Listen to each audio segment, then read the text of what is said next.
Saludos a toda la amable audiencia de las redes sociales. Hoy estamos en una edición más de Sin Filtro, suavizado, remozado y sin estridencias. Por supuesto, con nuestro staff de periodistas del Diario del Pueblo. Aquí llegó la dama de la fanfarria, Irimay Hernández. Dejó un ratico a Armandito cuidando con Francisco y se vino a Sin Filtro. Así es. El polifacético Augusto Medina. Ese es. Aquí está. Y nuestra flamante secretaria general del Colegio Nacional de Periodistas, Sandra Rondón. Quien les habla, Otto Parada. Todos periodistas, todos inscritos en el Colegio Nacional de Periodistas y todos ejerciendo legalmente el periodismo. Hoy tenemos un invitado de lujo, uno de los más solicitados por las redes. Lo necesitamos, dicen los tachirenses. Se trata de Tahir Kassan Alenawi. Alenawi, me faltó la I. Estaba cerca. No, ahí la tiene. No lo vuelvo a repetir, vamos a leer. Tahir Kassan Alenawi, especialista en psiquiatría, médico cirujano, experto en trastornos adictivos. Bienvenido, doctor. Gracias, doctor. El placer es mío. Estamos aquí en Sin Filtro. Ya no invitamos a los políticos, invitamos a médicos, artistas, influencers, bueno, todo lo que mueve este mundo de las redes. Bueno, doctor, para nosotros es algo nuevo conversar con un médico y más de la talla, de su talla, porque de verdad que yo creo que es uno de los doctores, de los que tiene mayor influencia en las redes sociales en el estado Táchira. ¿Por qué? ¿Por qué tanta interacción? Hay bastantes pacientes. Bueno, porque antes no había cultura de salud mental y desde que yo mismo me di cuenta que la salud mental es a veces hasta más importante que la salud física, pues desde hace muchos años, te dije 13, 15 años, empecé a darle yo por las redes a transmitir salud mental para que la gente haga más conciencia de ella y se acerque más a lo que es la terapia, los trastornos mentales y tratarlos. Si estamos bien de la mente, el resto está bien. Así es.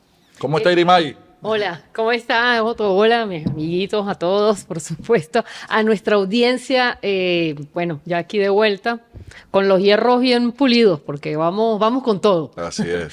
Bienvenido, doctor Tahir, gracias por la invitación. Y doctor, el tema de la salud mental es un tema que, si pudiéramos decir, está lleno de perjuicios, es un tabú. Incluso para los tachirenses, una sociedad pues que está ajustada a una cultura muy íntima, muy privada, y pues exponer estos problemas, sobre todo de la psiquis, la conducta, todo lo que incorpora, pues da temor, ¿no? A muchas personas, partiendo de la aceptación principalmente. ¿Cómo darnos cuenta que necesitamos la ayuda de un especialista en la salud mental, no? Bueno, tenemos que entender que el cerebro se enferma también. Nosotros antes, o sea, si alguien va al psicólogo o al psiquiatra, de una vez lo primero que dicen que es, yo no estoy loco, ¿ok? Aunque ya le dicen loqueros a los psiquiatras. Sí, incluso se cambió ese nombre, ya no se dice loquero ni nada, ni demencia, ni nada de eso, sino psicosis, sí, para irnos como más suave. Más elegante. No. Que sí hay pacientes psicóticos, pero es el 1% más nada de lo que llega a la consulta. Lo que más llega a la consulta es depresión y ansiedad. Eso es casi que el 80% de los pacientes que llegan. Entonces, ¿qué es lo que pasa? Que nosotros no entendemos que el cerebro se enferma como cuando hay epilepsia, que usted se cae y empieza a convulsionar, ¿verdad? Ahí sí sale todo el mundo corriendo al neurólogo porque es una enfermedad. Entonces, ahí sí no estoy loco, si voy al neurólogo, ¿no? Pero cuando hay un trastorno del cerebro donde disminuye la serotonina, la noradrenalina, que son neurotransmisores importantes, entonces se produce la depresión y la ansiedad, y eso es una enfermedad, y la gente no lo ve así, porque los síntomas se van instaurando gradualmente, poco a poco. A veces hay casos como los ataques de pánico que suceden de una vez, ¿no? Pero la gente dice, ¿qué estoy sintiendo? ¿qué es esto que tengo? Pero ¿cómo hago para hablarlo con alguien? Y si lo hablo y me dice que estoy loco. Y ahí es donde empieza la dificultad de conseguir a alguien que de verdad comprenda y entienda lo que estamos sintiendo, lo que está pasando la persona. Pero hay unos síntomas específicos, por ejemplo, cuando yo no duermo, Es silencioso. Lo cuando de primero que te repente pregunta un psiquiatra es estoy eso. en un sitio, examíneme a mí. Yo, por ejemplo, yo estoy en mi casa y quiero estar en el sitio donde voy a llegar. Ya. Llego al sitio y ya me quiero ir al otro sitio. Voy para el gimnasio y entonces ya quiero terminar rápido para ir a la otra actividad. ¿Eso es qué? No, eso ¿Qué ya- representa? eso ¿Que estoy medio loco o qué? Que está viejito, aparte de... No, nada de eso. Eso es un rasgo de personalidad tuyo que tú tendrías que trabajar en un proceso psicoterapéutico, que es otra cosa. ¿Ok? El proceso psicoterapéutico es un autoconocimiento, donde el psiquiatra es una persona externa que te va guiando en el camino del autoconocimiento. El psiquiatra nunca te dice qué es lo que tienes que hacer, qué decisión tomar, qué es bueno o qué es malo, sino que te acompaña en el proceso y te ayuda a ver las cosas desde varios puntos de vista y tú al final tomas la decisión y te acompaña en tu decisión. Eso ya es otra cosa, que hay varios tipos de terapia, que hay una pregunta que hicieron sobre eso, ¿no? Está el psicoanálisis, hay varios tipos de psicoanálisis, el freudiano, el lacaniano, el kleiniano. Están las terapias cognitivo-conductuales, están las terapias gestal, las terapias... O sea, hay varios tipos de terapia para hacer un proceso de autoconocimiento. ¿Okay? ¿Qué nos lleva por lo general a la terapia? El sufrimiento. El sufrimiento nos lleva para allá, ¿no? Perdí una empresa, perdí a mi esposa, perdí un hijo, le perdí el sentido a la vida, por ejemplo, ¿no? Y ahí ese sufrimiento te lleva a la terapia. Podemos resolver ese sufrimiento, pero después de eso empieza un descubrir cosas de ti mismo que te lleva a un camino maravilloso para mí, que es el camino del autoconocimiento, porque si queremos cambiar el mundo, primero tenemos que cambiar nosotros mismos. Augusto, Buenos días, doctor, bienvenido. Usted sabe Gracias, que en esto gusto. hay que hacerse el loco. Si yo voy a una consulta de un psiquiatra, no significa que estoy loco, ¿no? No. Psicótico, ya no se dice loco. Porque incluso a veces dice, mire, ves donde un psicólogo y uno se preocupa y dice, bueno, No, mira, el objetivo de nosotros es que todo el mundo haga terapia. Eso jamás va a suceder, pero lo vamos a intentar. O sea, mientras más gente haga terapia, pues más gente está consciente de lo que está haciendo de sí mismo, está viendo la vida desde varios puntos de vista y está escogiendo un camino correcto para mejorarse a sí mismo y por ende mejorar lo que está a su alrededor. Cuando uno cambia, todo alrededor de uno cambia. Ir al psiquiatra es ir porque estoy sufriendo de algo, no tengo con quién hablarlo, es muy probable que la gente no entienda lo que yo estoy sintiendo, pero el psiquiatra sí lo va a entender. Cuando a mí un paciente me dice, estoy pensando en dormir y no despertar más nunca, yo entiendo lo que él quiere decir. Hay gente que no lo sabe, pero yo sé que eso es un síntoma suicida. Y del suicidio hay que hablar. Y uno le pregunta al paciente, ¿has pensado en el suicidio? Y así es que el paciente de una vez abre los ojos y dice, esta persona sí me entiende. vienen las terapias. Esta persona sí me entiende. Este sí sabe lo que... Entonces, la empatía es muy importante. ¿Okay? Que es igual a lo que nosotros le decimos a la gente. Cuando usted ve a una persona deprimida que le dice, no me quiero bañar, usted lo peor que puede hacer es decirle, báñate. Porque estás yendo en contra de lo que él está sintiendo y esta persona está diciendo, aparte que no tengo la fuerza de bañarme, porque mi cerebro está enfermo y no tengo la energía, esta persona me está obligando a hacer algo que yo no quiero hacer, entonces no solamente estoy mal yo, sino que estoy siendo un estorbo para los demás. Eso es lo que piensa la persona inconscientemente y es peor. Es mucho mejor decirle a una persona que no se quiere bañar, no, tranquilo, no te bañes, tranquilo, entiendo por qué no te quieres bañar. no se bañe ya. ¿Entiendes? El tigre no se baña. Sí. Y Charra, no le digan eso a Charra, pues no se vuelve a bañar. Sandra, Doctor, recientemente en sus redes sociales usted envió un mensaje sobre el daño que ocasiona el uso del celular para los niños. ¿Qué nos puedes decir? Es una lucha que yo tengo desde hace tiempo, porque aquí en los colegios está permitido el celular y es lo peor que... Cuando usted le da un celular a un niño, usted destruyó su infancia. Hasta ahí llegó la infancia del niño. Porque la pantalla, los adultos somos adictos a los celulares. 6 de cada 10 personas somos adictos a los celulares. Imagínate los niños. Y hay adicciones comportamentales y adicciones a sustancias. Es una adicción comportamental como la adicción al juego, la adicción al sexo, la ludopatía, todas esas cosas.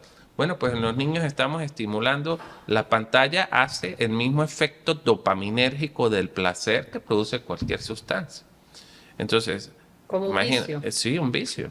Entonces, imagínate lo difícil que son las adicciones a sustancias y cómo nos cuesta que los pacientes se recuperen. Que ahorita estábamos hablando de Alcohólicos Anónimos, que es un programa maravilloso. Cómo cuesta que un paciente adicto al alcohol reconozca que tiene ese problema y busque ayuda. Adulto, imagínate un niño que le estamos metiendo ya una adicción. ¿Qué recomiendas entonces? La recomendación, yo por ejemplo, que llega a bachillerato sin celular, pero tampoco puedo, mi lucha es esa, ¿no? Yo exagero demasiado como para tratar de equilibrar la cosa, ¿no? Yo digo, no, hasta los 21 años, a los 16 años no le ¿Y pueden... con sus hijos cómo hacen? No tienen. No, mis hijos no agarran el celular. ¿Y qué edad tienen? Tienen 8, 6 y 1 y medio.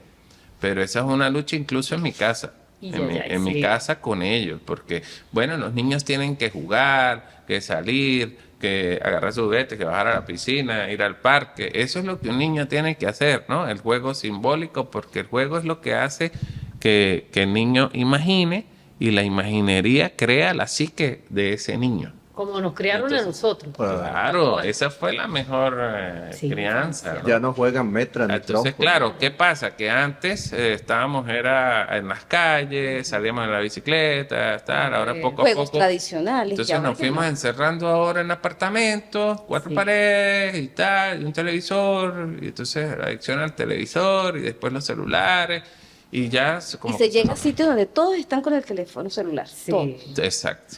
¿Y qué hay detrás de esto, doctor? Los retos virales, de los juegos en línea. Bueno, es que ese es el riesgo de peligro, los porque niños. la mayoría de psicópatas que están por ahí cazando niños lo están haciendo a través del celular que usted le da a A su través hijo. de los juegos. ¿Entiendes? A través de los juegos.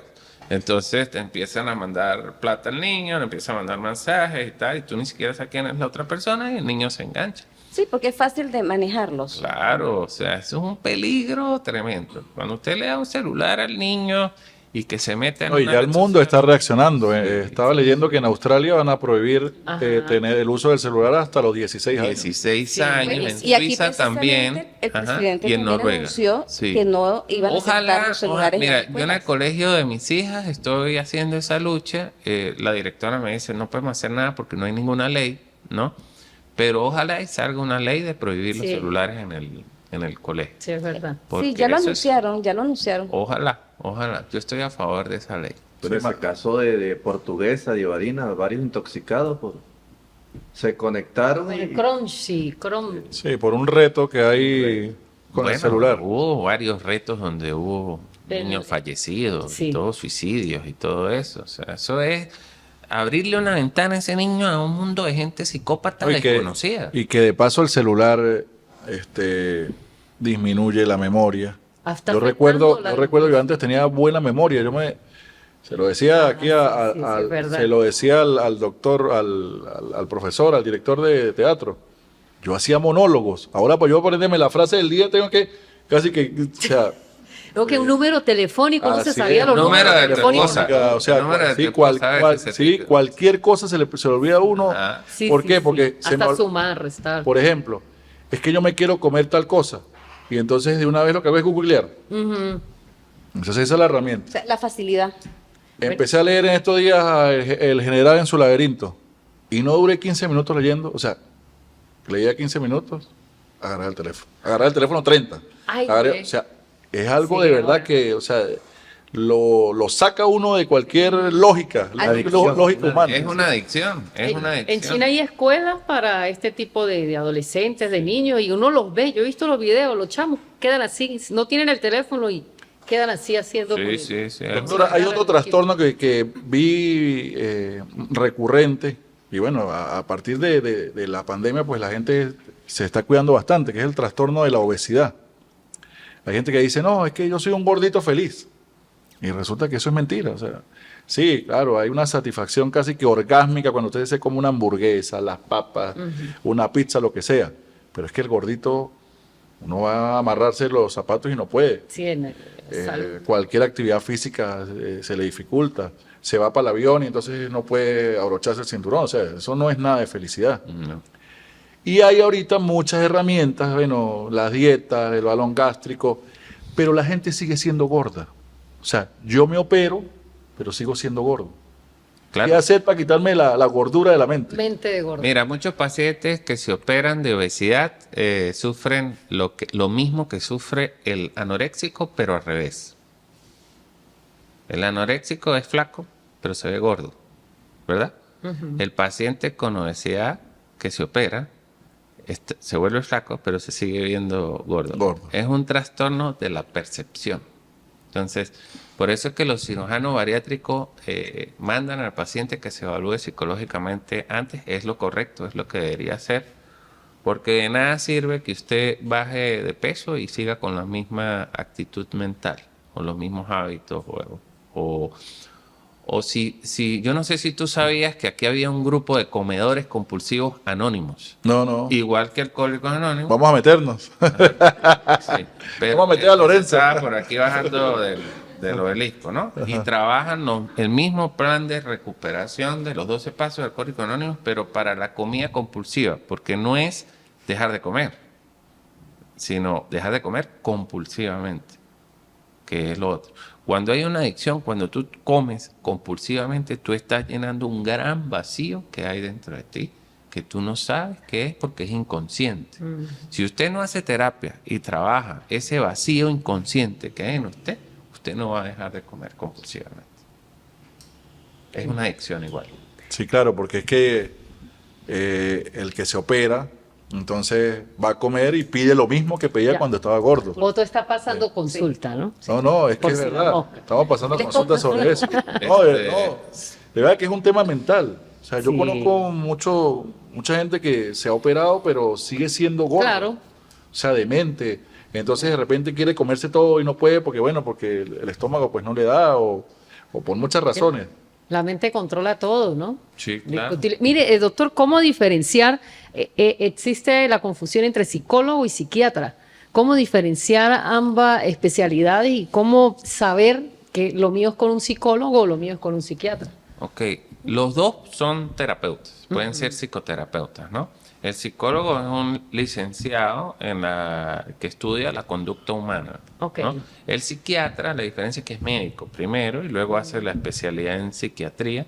Entonces nosotros medicamos los trastornos mentales, depresión, ansiedad, psicosis, estrés postraumático, fobias y todo eso. Ok. El psicólogo no puede medicar, Medicar. pero los dos podemos ser psicoterapeutas, ¿ok?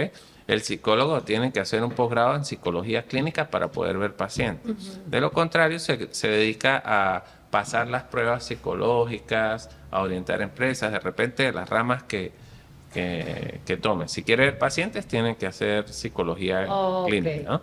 Y el psiquiatra también. Puede haber psiquiatras biologicistas. Mira, yo no soy psicoterapeuta, ven, yo te medico y haz terapia con otra persona. Y hay psiquiatras, psicoterapeutas, como el caso mío, que podemos hacer las dos cosas al mismo tiempo. Ok.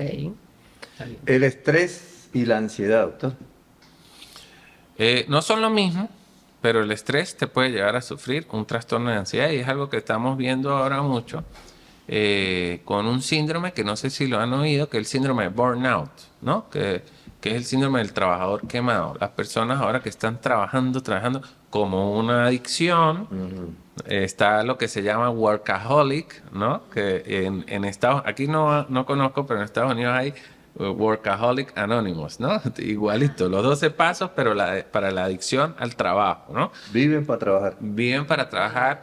El adicto entra en un mundo titánico, ¿no? De la mitología griega, están los dioses griegos, están los titónicos, ¿no? Lo titánico es la desmesura. lo que no tiene forma, lo oscuro y sombrío, ¿no? Entonces el adicto entra en ese mundo de poder y dinero y de ahí no lo saca nadie. ¿Ok? Es muy triste esto porque los que sufren eso, aparte que el paciente sufre sin darse cuenta, pues la familia y todo su entorno también sufre y el paciente no lo ve. A veces lamentablemente no podemos hacer nada y a veces es cuando tocan fondo y tienen como una caída que tienen como un mínimo rayito de luz donde pudieran reflexionar y salir de ese mundo titánico. El estrés mata, ¿no? El estrés mata. Doctor, ¿cómo es el trastorno bipolar? ¿Cómo se reconoce eso? Trastorno afectivo bipolar, antes conocido como el trastorno maníaco-depresivo, ¿no? Enfermedad maníaco-depresiva. El trastorno bipolar es un trastorno también de las emociones, del afecto, que tiene, el paciente tiene dos características. No solamente cursa con episodios depresivos, sino que también cursa con episodios hipomaníacos y maníacos, que es todo lo contrario a la depresión. Son episodios donde el paciente empieza a acelerarse. Tú que estabas hablando ahorita del sueño, el paciente duerme 4 horas y ya para eso es suficiente. Se para a las 4 de la mañana ya y quiere hacer 3, 4 trabajos y la familia empieza como, epa, pero ¿qué le pasa? Está como muy acelerado. No duerme. Exacto, no duerme, habla muy rápido, empieza a pensar muy rápido. En ese episodio el cerebro está disparando demasiada dopamina. Eso es una crisis. Entonces es el bipolar porque es dos polos, la euforia exagerada y el aceleramiento y la depresión, no a la vez. A veces el paciente está 15 días acelerado, 1 mes, 2 meses, a veces ya esto hay que hospitalizarlo. Yo hace muchos años escuché que alguien que hablaba de los grandes líderes del mundo y decía que la mayoría, Hitler, Napoleón, Bolívar, Washington, eran maníacos depresivos. O sea, que es una característica muy particular de los líderes. Sí hay 2 o 3 O sea, la presidentes. megalomanía, el egocentrismo, el hecho de no poder escuchar, el hecho de solamente el ser vehemente, todas esas características. Bueno, y hay que ser muy cuidadoso, porque sí es verdad que en el episodio hipomaníaco, maníaco, cuando el paciente está muy acelerado, puede haber megalomanía, ¿no? Pero también en las personas con trastornos de personalidad narcisistas o histriónicos puede haber megalomanía. Los políticos, o bueno, las personas que buscan el poder, se pueden enfermar de poder también y caer en la megalomanía. Que esto también, entrar en ese mundo de poder, es un mundo titánico, es un mundo muy peligroso. Es decir, tiene razón el que decía eso, que son maníacos depresivos. Habría que evaluarlos, no saben, porque si son maníacos depresivos, seguro hubo periodos de sus vidas donde más bien en vez de estar en el poder y con síntomas megalomaníacas, estuvieron aislados por 3, 4 meses en sus episodios depresivos que no daban la cara para nada. Ese es el polo depresivo del trastorno bipolar. Entonces habría que evaluar eso, dependiendo de la persona. Regularmente cuando leo a Irimay en la de sucesos, fulanito de tal allá mató a su esposa porque lo dejó. ¿Qué es eso? ¿Qué? Bueno, las reacciones a estrés agudo se llama, pudiera ser eso, que cuando recibes una noticia fuerte o una cosa que está en contra de tus creencias, puedes hacer psicosis breve, que es locuras, ¿no? Episodios psicóticos breves. Y ahí, cuando el paciente está psicótico, está fuera de su juicio y no sabe diferenciar el bien del mal. En ese momento puede pasar cualquier cosa.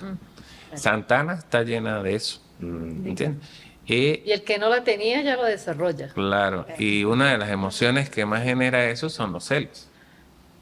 Ajá, eso es fundamental. Los celos enfermizos. Hay muchos casos de eso. Sí. Bastante. Sí. La depresión está vinculada con la tristeza, porque existe esa creencia, no, me lo vivo triste, estoy llorando, eso es depresión.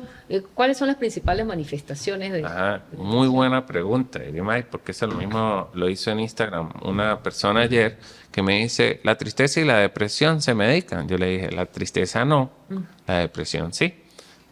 La tristeza es una emoción normal que todos tenemos, que no es negativa es muy positiva. Si no existiese la tristeza, nosotros jamás reflexionaríamos, ¿no? Solamente en tristeza es que nosotros reflexionamos y le damos como análisis a nuestra vida, le damos rumbo a nuestra vida, y la película intensamente te muestra eso. Y yo no sé si ustedes se dieron cuenta que alegría, que es tan importante, el cabello es azul y los ojos son azules. O sea que en medio de la alegría hay algo de tristeza. Es necesaria la tristeza, ¿no? Es un detalle que yo noté, ¿no? La tristeza es muy importante. Estar triste 2 o 3 días no tiene nada de malo. ¿Qué es lo malo? Cuando el trastorno depresivo mayor aparece, no es solo tristeza. Es tristeza por más de 15 días seguidos, todos los días, con otra serie de síntomas, como la desmotivación, también por más de 15 días seguidos, ¿no? Los 2 síntomas principales de la depresión es la tristeza por más de 15 días y la desmotivación o abulia, pérdida de la motivación por más de 15 días. Disminución de la concentración en la memoria, disminución o aumento exagerado del apetito, insomnio de conciliación o permanencia, disminución de peso o aumento de peso, ideas, y cuando ya la cosa está muy grave, empiezan a aparecer los pensamientos de culpa, remordimiento. Ay, cónchale, yo porque no debía haber hecho esto, ¿no? Esto fue por mi culpa, ¿no? Son los 2 síntomas más graves de la depresión, esas ideas de culpa y las ideas suicidas, que no necesariamente el paciente manifiesta directamente el suicidio, sino como se lo dije hace rato, que mira, me provoca dormir y no despertar más. Ojalá hubiese una pastilla que me mande a dormir, ¿no? Esas cosas así, uno le da la vuelta y resulta que... Hay mucha gente que se hace la víctima, ¿no? También. Bueno, ahí también hay que tener cuidado con eso, ¿no? Porque hacerse la víctima pudiera ser más síntoma de un trastorno de personalidad, ¿no? Que pudiera manifestar incluso suicidio y no necesariamente ser así. Pero no hay que verlo como víctimas, hay que verlo como realidad seriamente, y es preferible exagerar y que no pase nada a minimizar y que termine en un suicidio. Cuando alguien le dice, estás deprimido, ¿qué significa eso? ¿Estás deprimido? Tienes los síntomas que veo. Augusto, desde hace 15 días no vienes aquí a la radio y te la pasas metido en tu casa y no te veo como más flaco, no estás comiendo. Todo llevado. ¿Qué te sucede? pálido. No te Sin pelo. no, voy, te veo y no estás con la pijama. Ya no das primicia, ¿no? Exacto, ¿entiendes? ¿Qué te está sucediendo? Y entonces tú tienes ya días empezando con el episodio depresivo mayor, Y no apaga el teléfono. en donde tu cerebro ya está dejando de producir serotonina y noradrenalina, y tú no sabes tampoco. Y tú dices, ¿pero qué está pasando? ¿Por qué siento esto? ¿Qué tengo? ¿Por qué ya no quiero hacer nada? No quiero que me hable nadie. Me quiero aislar, no quiero que me pregunte. No tengo ganas de nada. Y en ese momento estás pasando por un episodio Doctor, ¿cómo es el tratamiento holístico en la psiquiatría? holístico. Bueno, pues por allá no tengo mucha experiencia yo, porque nosotros no manejamos mucho eso, pero sí hay terapias alternativas que pueden ayudar mucho, ¿no? El yoga, la meditación, las religiones incluso también. Todo ese tipo de terapias holísticas, si le sirve, hágalo. Si lo ayuda, hágalo. Pero hay que tener cuidado con la gente que dice, estás deprimido, no, ven a hacer yoga, que con eso se te quita la depresión. O mira, ponte a meditar, o encomiéndate a Dios, Jesucristo y tal, no sé qué. Sí, eso es muy bueno. Pero primero la ciencia, o sea, si usted tiene convulsiones porque tiene epilepsia, usted no va y hace yoga para que se le quite la epilepsia. Ni va por un brujo para que lo Usted rece. va a un neurólogo que le ponga un anticonvulsivante y se le quita la epilepsia, y ahí sí se encomienda a Dios, si claro, quiere, o a donde usted quiere, ¿verdad? Lo mismo con la depresión y la ansiedad. Primero vamos a ver qué está pasando desde el punto de vista biológico. Hay muchas causas biológicas de la depresión, lo tratamos y después complementamos con lo que usted quiera. Hay un punto muy importante, ya disculpe Otto, la melatonina. Hay gente que ahora la consume como normal, como tomarse una pastilla para el dolor de cabeza, incluso la automedican o no, que ahora no puedo dormir, no, pero compra melatonina, se la venden en gomita, la venden, hasta los niños En le las casas están, naturales. la automedicación, sí, eso pues considero que debe ser delicado, ¿no? Es delicado y la melatonina es una de las más suaves porque hay gente que se automedica con la pastillita de la vecina, que son estos medicamentos, la que el oxigenante benzodiazepina. cerebral, que... No, las benzodiazepinas, clonazepam, alprazolam, todos estos medicamentos que son ansiolíticos para dormir, para aliviar la ansiedad, pero son adictivos. Entonces hay que tener cuidado con esto porque usted está tratando el síntoma, pero no está tratando la enfermedad principal. Por ejemplo, el diazepam, que es un medicamento que se pone, te quita la convulsión en la epilepsia de una vez, pero no te cura ni te mantiene la epilepsia. Claro, Tienes te que, dopa. no, quita la convulsión. Un paciente que está convulsionando, tú le pones diazepam y se acabó la convulsión, ¿sí? Pero ese no es la cura. Ahí estás tratando el episodio. Pero el anticonvulsivante, como el ácido valproico, la lamotrigina, topiramato, es el que va a hacer que no tengas más convulsiones. ¿Okay? En la automedicación con este tipo de medicamentos, tú te estás tratando el insomnio, pero ¿por qué es el insomnio? Ese no es tu problema principal. El insomnio, la mayoría del insomnio es por estrés, trastornos de ansiedad y trastornos depresivos. Hasta que yo no trate la ansiedad y la depresión, tu insomnio no va a mejorar, se va a poner peor y vas a necesitar más medicamentos hasta que llegues a la intoxicación por ese medicamento. Sí. La melatonina que tú mencionas, que todo el mundo se la toma antes de dormir. Ajá. Es el peor error que puede hacer una persona porque la melatonina no es una pastilla para dormir. Es una pastilla que regula el sueño y se tiene que tomar a las 6 de la tarde porque ella trabaja como trabaja el sol en nuestro cerebro. Que nosotros producimos melatonina de manera natural. ¿Cómo la producimos? El cerebro va viendo los rayos del sol a las 6 de la tarde que va cayendo y ahí manda una orden a la glándula a producir, empezar a producir. Pero uno se toma eso y cae de una vez la melatonina. Bueno, esas son pastillas sospechosas. Sí. La semana pasada tomé toda la semana melatonina. Ese es otra cosa. Esa es otra cosa. Sí. Son pastillas sospechosas. Se me acabó el magnesio, entonces estoy aquí anotando todo. Doctor, el homosexual, el trans, el pedófilo, el que pide, en estos días vi en Instagram, estoy de acuerdo con el aborto porque mi hija tiene derecho. Eso es un cuadro psicótico. No, eso es, la psicosis es locura. Ahí no estamos hablando de psicosis, ahí estamos hablando, cada uno tiene su cosa. El papá que dice, no, yo permito que mi hijo de 8 años se cambie de sexo. Sí, bueno, ahí hay gente que está a favor, hay gente que está en contra.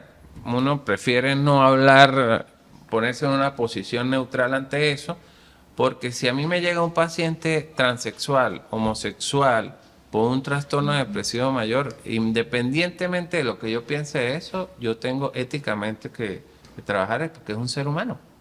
Es un ser humano que está al frente mío, que está sufriendo. ¿Okay? Ahora, eso en términos generales, el homosexualismo ha existido en toda la vida, hace 3.000 años, eso no es algo, no es ni patológico, no es una enfermedad, ni nada de eso, es completamente normal y el que lo rechaza, pues es el que tiene que trabajar eso, el que rechaza eso, ¿no? Ahora, el transexualismo, la comunidad LGBTI, esta nueva que está tal, pueden ser corrientes nuevas que han agarrado mucha fuerza. Puede haber gente que tenga de verdad un trastorno de la percepción de su cuerpo, que habrá que tratarlo para ver por qué tiene eso, como puede haber gente que no, que tiene un trastorno de personalidad y escogió eso por alguna otra cosa. Doctor, vamos a la calle. Aquí hay unas preguntas que hace la gente. Mi nombre es Luis Silva. ¿Cómo podemos ayudar a las personas que tengan ansiedad con los medicamentos? Mi nombre es Leandro Silva, me encuentro en el Instituto Universitario de la Frontera, IUFRON, y mi pregunta para el psiquiatra es ¿cómo nosotros podemos ayudar a cualquier persona, a nuestros seres queridos, cuando se encuentran tan inestables emocionalmente? Cuando ellos se ven en el espejo y sienten que todo está mal con ellos desde que se levantan hasta que se acuestan. ¿Cómo podemos ayudarlos? ¿Cuál es la mejor manera para orientarlos? Como amigos, como un conocido, como un familiar. Esa es mi pregunta. Luis tiene dos preguntas, doctor. Sí, la primera era de con los medicamentos, Sí. ¿no? ¿Cómo ayudarlo con los Ansiedad. medicamentos?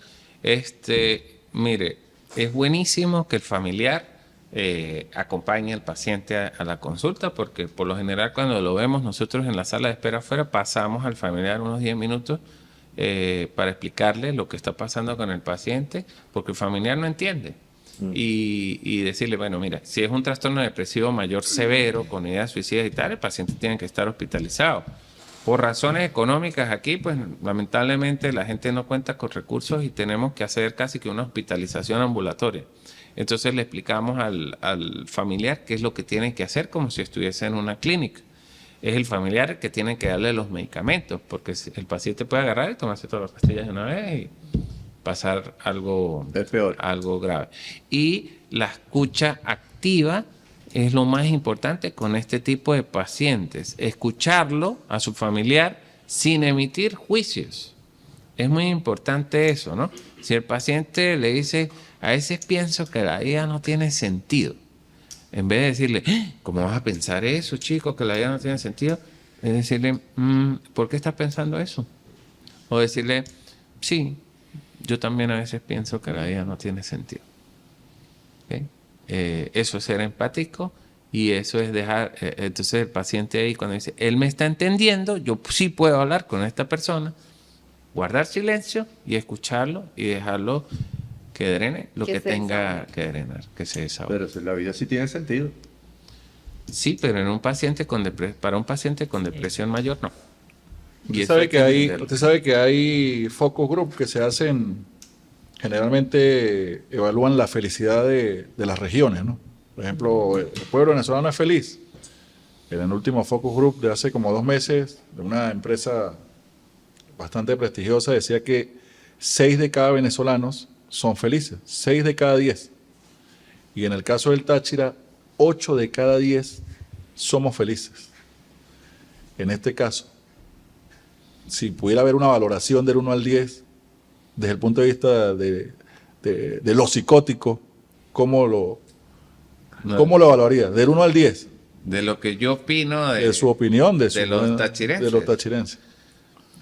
Depende de lo que sea la felicidad para cada persona. Pero la felicidad no, la locura, para no decir la psicotía, o sea, ¿cómo la sociedad tachirense está loca, está bien, está normal, la está del 1 al 10? tachirense es una sociedad luchadora, echada para adelante, full trabajadora. Pero en los casos que usted evalúa, o sea, no fuera la mamadera de gallo, fuera la broma, del 1 al 10, ¿cómo lo valoraría según los casos que hay?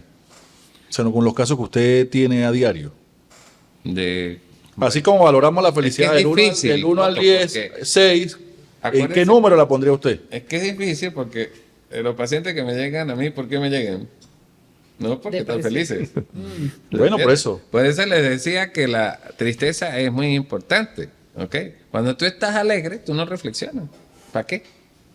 ¿Para qué voy a reflexionar para quitarme la alegría? No, eso jamás sucede. Los pacientes que me llegan a mí están tristes. ¿Entiendes? Entonces, ¿qué es la felicidad? La felicidad es algo muy subjetivo. ¿Entiendes? Porque para ti la felicidad puede ser tener una Forerunner, una casota, qué sé yo, tal, no sé qué. Pero realmente tu vida es un desastre. ¿Entiendes? O la felicidad, tú vas por una aldea y ves unas personas pobres, que no es lo mismo que humildes, pero están casados, los niños están jugando afuera, está sembrando y tal, y son mucho más felices Y que son tú. felices. Son mucho más felices que tú. Y hasta envidia te da. Uy, ¿cómo es posible que yo que tengo mi Forerunner y tal, entonces no soy tan feliz No soy como tan feliz ellos? como ellos. Es muy subjetivo. ¿Qué es la felicidad para ti? Para mí, personal, ¿no? Que no es lo que yo pienso, no es lo mismo que ustedes piensan, pero Claro. para mí la felicidad se asemeja muchísimo a la tranquilidad. O sea, mientras más tranquilo y en paz esté conmigo mismo, que llegue a mi casa, apago el celular, me pongo a jugar o me pongo a ver y me acuesto en mi cama y no tengo nada que pensar, ninguna preocupación, que estés ahí, soy una persona totalmente feliz. Eso. Imagínense a alguien que sale, que viene del mercado. Esa persona no está feliz. ¿Por qué? Todo tan caro, digo. Bueno, entonces El dinero es importante, por supuesto. Sí. El dinero es importante, pero no es todo. De hecho, hay un estudio. Alivia un poquito, dijo. Sí. Claro, ¿Cómo claro. hace falta? No nos vamos a caer a mentiras. El dinero es muy importante y en una situación económica crítica, obviamente, de pobreza, no va a haber tanta felicidad, ¿no?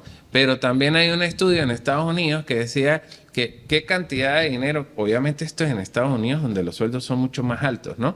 Pero a partir de qué cantidad de dinero la gente es más feliz, ¿no? Entonces el estudio decía que hasta $10,000 mensuales, un ingreso de $10,000 mensuales. Cuando usted empezaba a ganar más de $10,000 mensuales en Estados Unidos, su felicidad disminuía. Ah, pues. Entonces hay un punto también con el Mire, dinero. que uno lo valora, de verdad, al margen del tema político. Usted va a Cuba. Cuba, la situación económica es terrible. Pero usted ve, habla con los cubanos y los cubanos son felices. Alegres. Beben ron casi todos los días. Para ellos es felicidad. Es una de las sociedades que tiene mayor, está comprobado, ¿no? Mayor número de relaciones sexuales, digamos, per cápita. Juegan el deporte que quieren permanentemente. Bailan todos los días. Entonces, bueno, usted se pone a ver, bueno, no tienen a lo mejor las comodidades que brinda el dinero, pero para ellos son felices. Entonces, eso lo de la relatividad de la felicidad es muy cierto. Sí, pero ahí también entraría la caverna de Platón, creo que es, la cueva, el síndrome de la cueva de Platón, ¿no?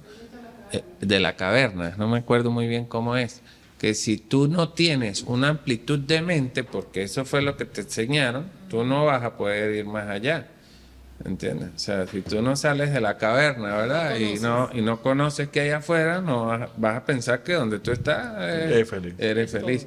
Y se respeta también. Si tú no quieres salir de la caverna, ¿por qué te tengo que obligar a salir de la caverna? Pues esa es la zona de confort. Si esa es tu zona de confort y Sí, tú pero feliz ahí, ¿para mucha qué? gente se va de Cuba. No, es que hay gente, lo que te dije, hay gente pobre que es más feliz que rico. Y hay gente rica que puede ser feliz, pero hay gente que no. Hay una situación en la actualidad que es preocupante, por decirlo así, con nuestros adultos mayores, el tema de la soledad. Muchos hijos se fueron, quedaron muchos abuelitos prácticamente solos, no hayan qué hacer, muchos se sumergen en el teléfono a ver noticias que pues de una u otra forma les afecta. Un poco sobre este tema, ¿llegan este tipo de Sí, pacientes a la sobre todo consulta? con las personas de la tercera edad, eso es algo que a mí de verdad me entristece mucho cuando me llegan, porque están solos, ¿no? Y no hay donde, o sea, yo los aconsejo mucho en meterlos en grupos de cualquier cosa, grupo de lectura, grupo de yoga, grupo de bailoterapia allá en el Parque Quinimarí, grupo de no sé qué, porque no solo para que haga ejercicio o este tipo de cosas, sino que si tú vas a un curso de lo que sea, curso de cocina, hay 10 personas y vamos a aprender a hacer sushi. Si tú no conoces nada a nadie y en la primera clase es probable que no hables con nadie, pero te aseguro que en la tercera, en la cuarta clase ya tienes 2 amigos y ya lo invitas a tomarte un café y ya ahí empieza Y lo metes en el grupo. sociabilidad, empieza la sociabilidad. Sí, Y esto es lo que yo recomiendo para las personas de la tercera edad, ¿no? En vez de estar aislado, metido en una casa, pensando que mis hijos se fueron, En y ahora qué voy a enfermedades. hacer, tal, no sé qué, busca la forma de socializar porque la soledad deprime. Fuerte. Nosotros somos seres sociales. Sí, es fuerte. Bueno, Muy bien. Sandrita, listo. Estamos listos, Sandra Rondón. Bueno, entonces vamos con el ping-pong. 10 preguntas Ok. rápidas con respuestas rápidas. Vamos con el ping-pong, ¿sí o no, director? Religión. Su religión. Espiritualidad. Sigmund Freud. El padre del psicoanálisis, lo máximo. Edmundo Chirinos. Psicópata. ¿Se ha enamorado de una paciente? No. ¿Viviría en un manicomio? Tal vez. ¿Alguna vez ha caído en depresión? Sí. ¿De qué tiene más? ¿De músico, de poeta o de loco? Loco. Su adicción. El café. El celular. Música favorita. Bueno, la de los 90. Cante el güey. Yo era de un barrio pobre del centro de la ciudad. Ella de clase alta para decir verdad. Muy bueno. Cantó, mire, cantó el hombre. Gracias, doctor. Gracias por haber compartido con nosotros. Pero no se dice loco, ¿cómo es? Psicótico. Psicótico. Psicosis. Psicosis. Excelente programa. Muy bien. Gracias a todos. Bueno, nos vemos en la próxima. Adiós.